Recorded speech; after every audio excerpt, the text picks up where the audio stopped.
Hey, Bloodline Sports coming at you. Want to talk a little football, college football. We're very excited.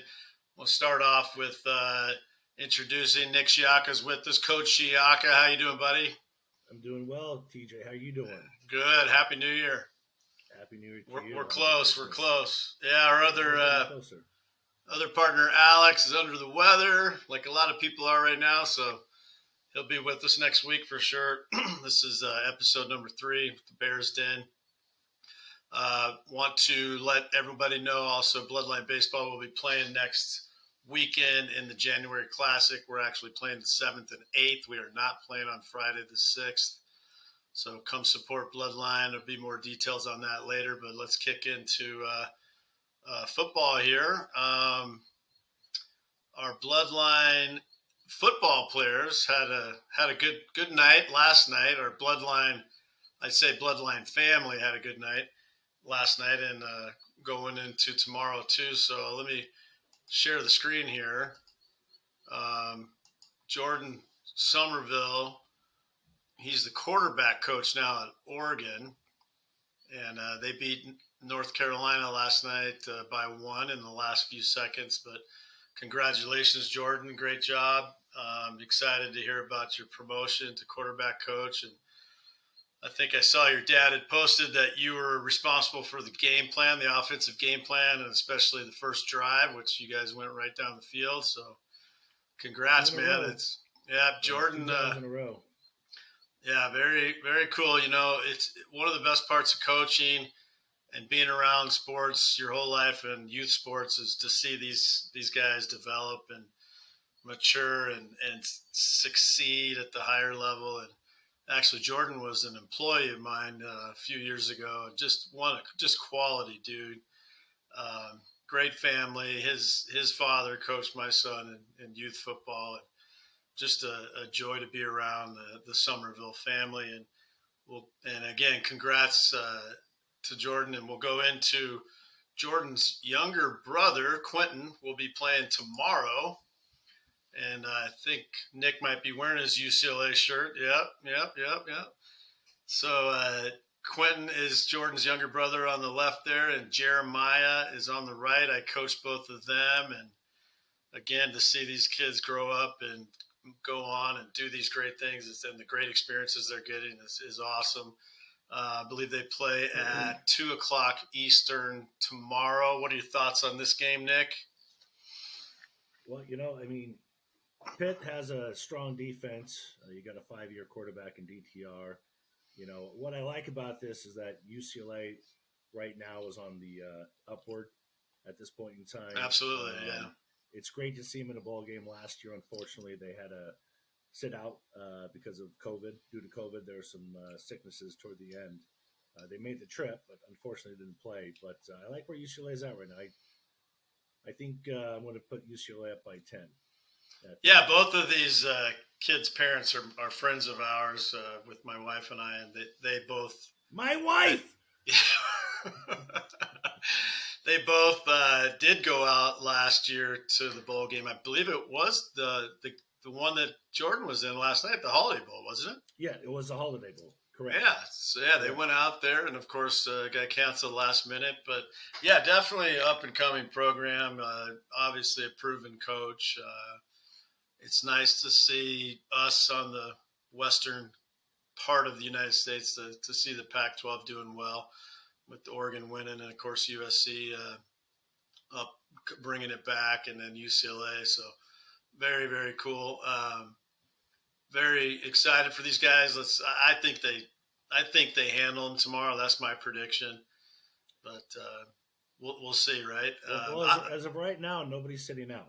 I don't know if that means DTR, plays the first quarter, sets out the 3. I'm not sure. Charbonnet's in. So right now they have the full team coming out. Why would DTR be sitting out?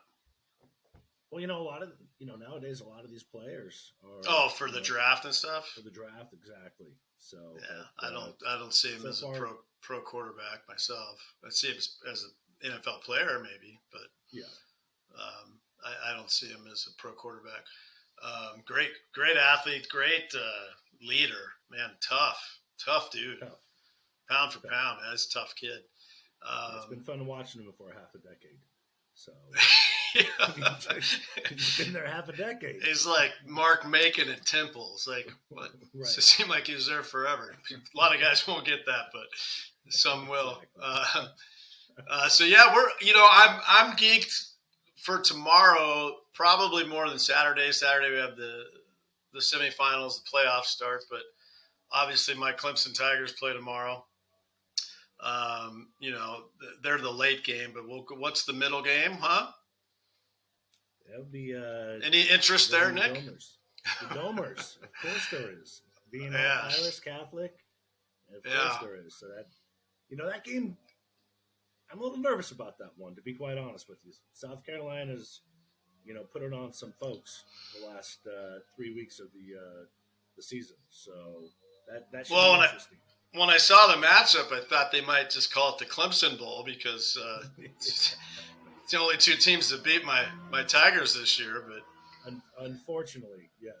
And where is that game? That is that's in Florida. That's the Gator Bowl. Somebody doing some yard work, buddy? Unfortunately, my gardener's here right now. He just showed Holy up. crap. It's 2 times in 1 week. I apologize for that. He's a good guy, though. He works hard. He's trying to get it in before the rain. Get him a Christmas card, holiday card. Beers in the background, exactly. Yeah. I'm sorry. I lost my train of thought. I heard the blower going. Where is the game? It's the Gator Bowl in Jacksonville, Florida. Gator Bowl. Yeah. I watched the Gator Bowl when I was 9 years old, and Clemson played Ohio State, and Woody Hayes punched one of my guys. Again, a lot of people won't get this, but I know Somerville's watching this. He'll get it. Mr. Somerville, Coach Somerville. But yeah, then we'll go on to the Clemson game, up and coming Tennessee program. A lot of orange going on tomorrow night. Orange Bowl, Tennessee, Clemson, a lot of orange.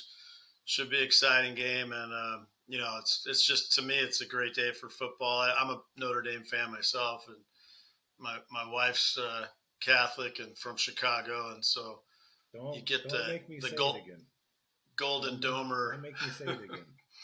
What's that? Oh, my wife. Yes, of course. So yeah, that's on the gamut for tomorrow. On Friday, I want to talk a little bit about the portal. This thing, I really want your thoughts on this, but when it came out, first off, I thought it was just a COVID thing. It was a temporary thing, and apparently, the more I learned about it, the government got involved, and it's not going away. And it's definitely first and on our forefront. I mean, every game you watch, it's portal this, portal that, sit out, transfer. And, when it first started, I was completely against it. But I don't want to be one-sided here. What are your thoughts on the portal? What do you think? It's the Wild West right now, unfortunately. And you can choose a school, stay there for a year, and next thing you know, hey, you know what, I want to go to this place. I could understand it at the beginning if you're recruited by a certain coach that you built a good relationship with, and that coach decided to take on a position at another university. I have no problem with a player following that coach. But at this point in time, it's just free agency, to be quite honest with you. Some schools are benefiting from it incredibly. I mean, UCLA, they've brought in some studs through the portal, and it's really helped their program out. Other schools aren't benefiting from it. I mean, you have the kid from Wake Forest. His name's eluding me at this point in time, but he's the leading passer in Wake Forest history, and he's now in the transfer portal. Yeah, I believe he's all-time ACC touchdown leader. I believe so. As of this year. So there's been a lot of good quarterbacks in the ACC. Yeah, being a purist college football fan, you always have to adjust with the times. I'm just trying to adjust to them at this point in time. Yeah, like I mentioned to you earlier.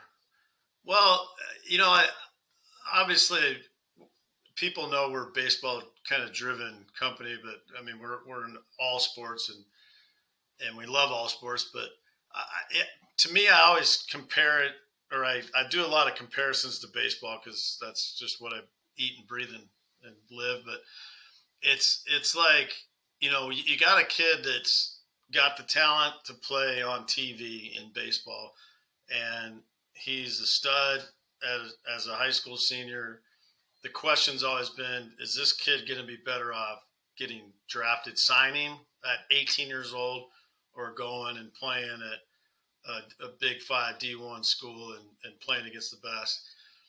So I always thought that pitchers should go to the draft because I think you can get there sooner. I think position players should maybe go develop their game a little bit, but I mean, it's all about the individual, right? And Right. and then I started thinking, well, what you're seeing a lot of too, it's also about coaching. And if the coach doesn't like really fit, and I used to tell my son, don't ever say out loud that you got bad coaching. Now, wherever you played, whatever sport you played, don't ever blame the coach, because whether the coach is exceptional or mediocre, he's still out there spending his time. He's still probably most likely a quality human being. He wants what's best for kids. He's doing what he thinks is best for the kids. But, of course you're going to have favorites, and that doesn't matter if you're a good coach or bad coach. You're always going to have your favorites, right? But don't ever blame the coach. And then I started thinking, well, you know what? Sometimes you kind of have to. It's just, uh, these coaches now in these big time programs, they're salesmen. They have to be, right? When you're trying to get a quarterback, a linebacker, a running back, a wide receiver that's top 100 in the country, these kids are talking to 15 different programs. And who's the best salesman? Nick Saban. Of course. Right? So, like, is he going to – obviously he's going to tell you what you want to hear. And, of course, if you're a kid going, well, if I go to Alabama, I got a serious chance going to the NFL, because that's what they all want to do when you're at that level.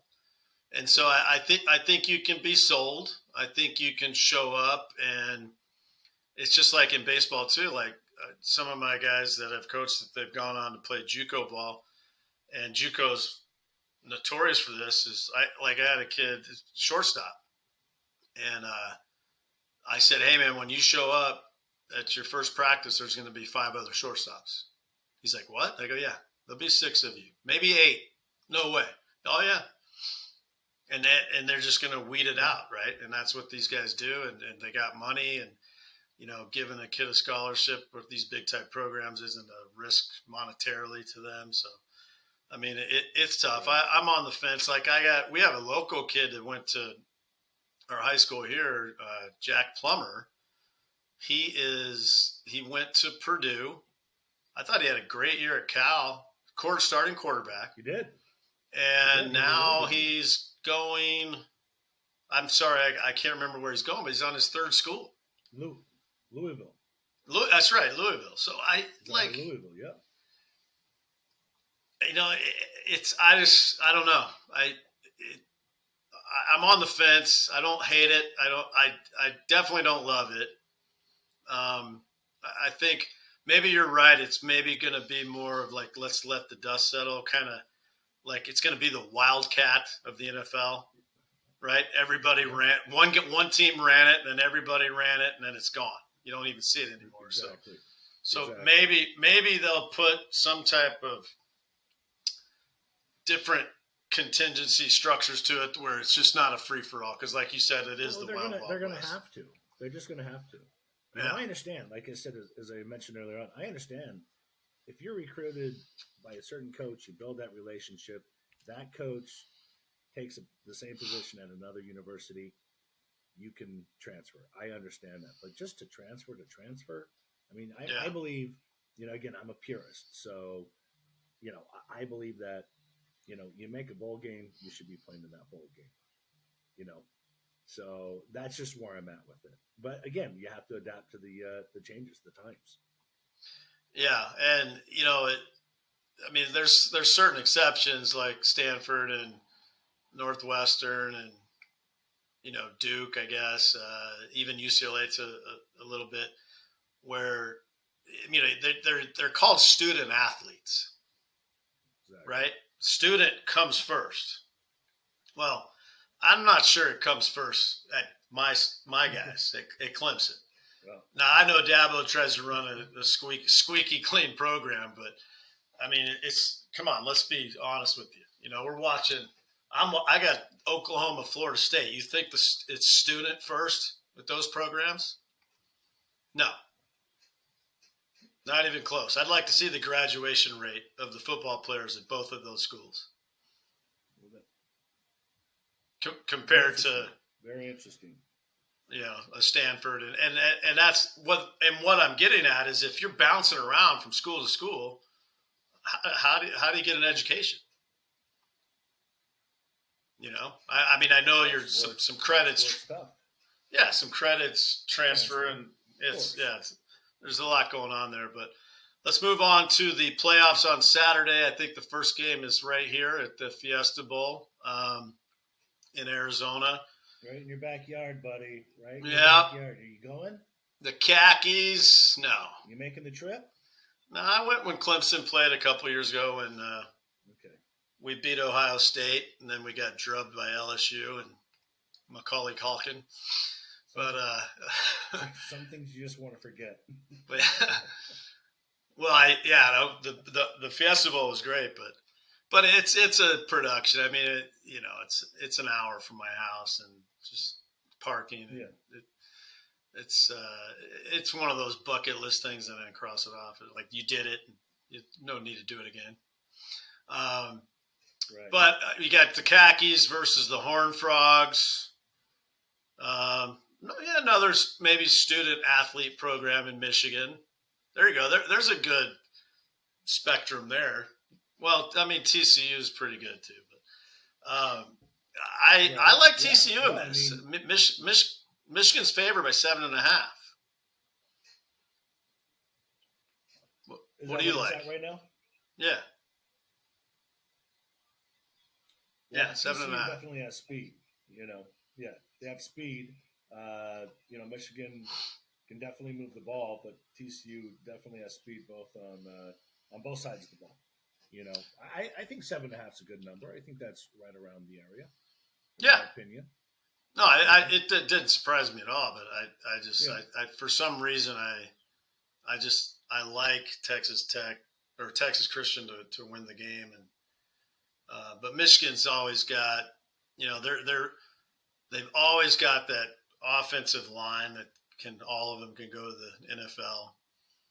It's been their staple. Even when Harbaugh was there as a player, they used to run the fullback and just old school football, hard nosed football. So should be a good one. Two different teams matching up. Yeah, and then later we got the home Peach Bowl for the Georgia Bulldogs. Might be over quick.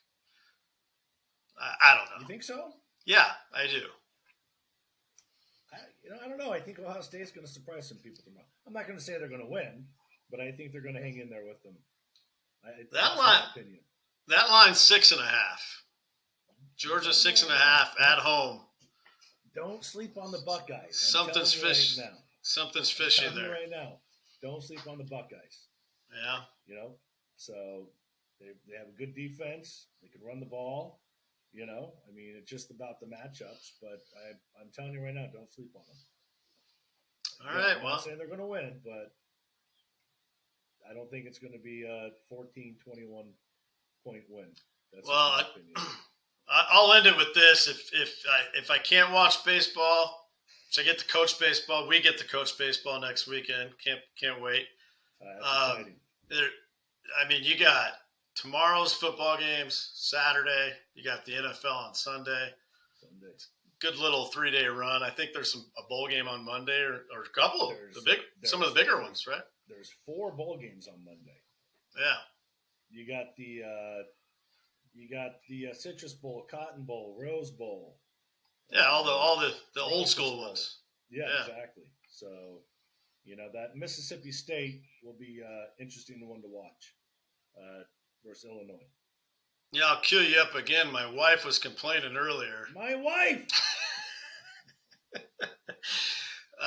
She's like, what? I don't even understand these bowl games, the names of the bowls. There was a Bad Boys Mowers. The Bad Boys Like, Mowers what, Bowl. what is that? A lawnmower company? It's got to be. They're Bad Boys. Pinstripe Bowl, when she said Yeah. pinstripe, I'm like, well, that's the Yankee Stadium game, but Right. never heard of. Right. I mean, what happened to the Beef O'Grady Bowl? Is that gone? He used to crack me up, the Beef O'Grady. Yeah, there's definitely some good names out there for some of these bowl games. But I've been enjoying it. I'm not saying I'm watching every single play, but just to have it on in the background and, college football on for for 12 days straight. And as you mentioned, the NFL on Sunday. Is there any NFL games on Saturday? I don't believe so. No. This week? No. Okay. No. I thought it was just Sunday. Yeah. So, speaking of the NFL, I cannot believe that the Packers still have a chance to get into the playoffs. Yeah. Well, I said once they made the season a little bit longer, I thought there might be a under 500 team make the playoffs, which I guess mathematically could still happen. But and it's crazy. Like you don't. I mean, I could see it. When they play 17 games, I could see a 9-8 team in the Super Bowl, a 10-7 team in the Super Bowl for sure. Get hot at the right time, as we all know. That's right. At the right time, that's all it's about. Happen. And that's the big difference of in college. You got to win every game to get to the promised land, or at least lose one or two at the most.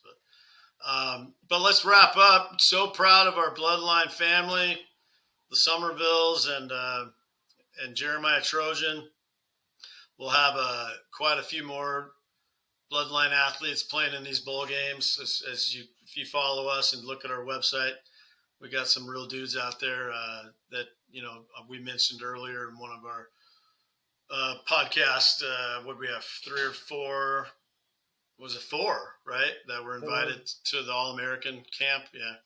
And these are underclassmen. So very cool. Good part of it. We got some new things coming up with some sponsors and some relationships that we're very proud of in the sports industry. So, hey, have a great, happy new year and enjoy your football. And if you have any comments, let us know. And go to our social media pages, which are Instagram, Bloodline Sports AZ, Twitter, Bloodline Sports, TikTok, Bloodline Sports, and YouTube, BSN, Bloodline Sports Network. Check us out. Give us a follow. There's a lot of cool things on there with our Bloodline, our athletes, and just great information that TJ's getting out there right now, both on coaching and hitting and, you name it, goals. But give us a check, give us a follow. Much appreciated. Absolutely. Happy New Year. Happy New Year.